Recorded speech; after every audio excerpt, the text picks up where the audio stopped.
لەگەڵ دەستپێکردنی خوێندنی ئۆنلاین بەهۆی بارودۆخی ئەمنی و جەنگەوە نرخی ئامێرە ئەلکترۆنیەکان لە بازاڕەکانی سلێمانیدا بە شێوەیەکی بەرچاو بەرز بووەتەوە. ئێستا نرخی ئایپادێک و تابلێتێک لە نێوان 200 بۆ 400 هزار دیناردایە. ئەمەش دایک و باوکانی ڕوبەڕووی گرفتێکی گەورە کردوتەوە.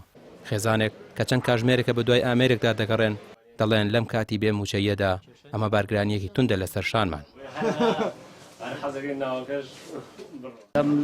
خۆم دوانم هێخوانەی بڕێ داینەجان ئایپادی هەیە ئەسا ئەوەی کێشێن دەوای ئایپادەکە چۆن بڵێ ناچاریشم بۆی بکڕم ئەگەر بۆی نەکڕم ئەی چۆن سەعیکە ئەو ڕاست هەر زۆری ژیرمان خواردووە بەحەقەت نازانم مەکتەب بۆچی ناکرێتەوە سەبەب چییە؟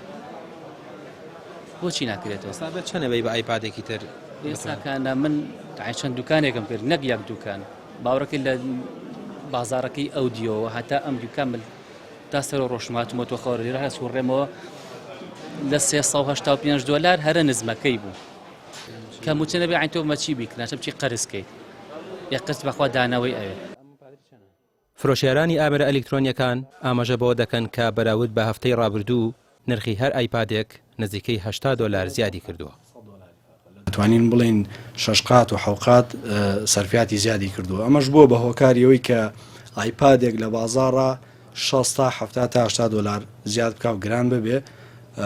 هۆکارەکەی گەڕێتەوە بۆی کە وەزارەتی خوێندنی باڵا بڕیاری دەرکردووە کە خوێندن بکرێ بە ئۆنلاین.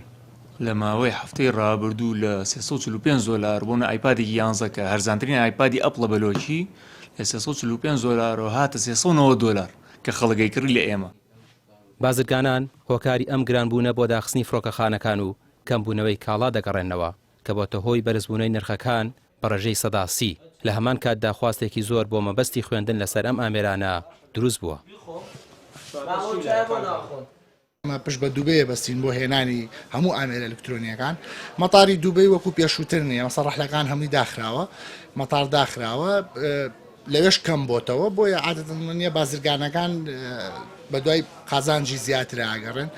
دوو هەم لێرە بە هەمان شێوە مەتار نییە زۆر بە قورسیەت ئەگەر بڵێن بتوێ بارێک بێنی زۆر بە قورسیەت ئێستا لەم دقەیە یابێ بە ترانزیتی دوو وڵات بێ بۆ ئێمە یابێ بچێتە سعودیا لێەوە بە بەڕی بێت یابێ بچێتە تورکیا لێەوە بە بەڕی بێت. مۆبایلێکمان بە $8 بۆ $9 گەیشتە سلێمانی بڵێن گەشتە کوردستان ئەم دقەیە نزیکەی زیاد لە $32 ئەکەوێت لەسەر ئێمە بە بڵێن دوو بوومرگوو بە نەقڵەکەی. لە سین سعری ئەم شتانە هەمووی گران بووە ئەتوانین بڵێن سعری ئایپاد و موبایل مرحلە بە مرحلە تقریبا لە سەرەتای 2026ەوە هەتا ئێستا مرحلە بۆ مرحلە گرانە بێ شەریکات 4 بۆ 5,000 سعری بەرز کردوێتەوە کە ئەمەش تەئسیرێکی زۆری لە بازاڕەکە کردووە. ئەم بارودۆخە ناڕەزایەتی لای هاوڵاتیان دروست کردووە چونکە گرانبوونی کەرەسە تەکنۆلۆژیەکان بۆتە بەشێک لە کێشەکانیان چونکە ئەگەر ئەم پرۆسەیە هەروە بەردەوام بێت زۆرێک لە دایکان و باوکان بەهۆی لاوازی باری داراییانەوە منداڵەکانیان لە خوێندندا دەبڕێت. ڕامیار عوسمان کەناڵی پێیام سلێمانی.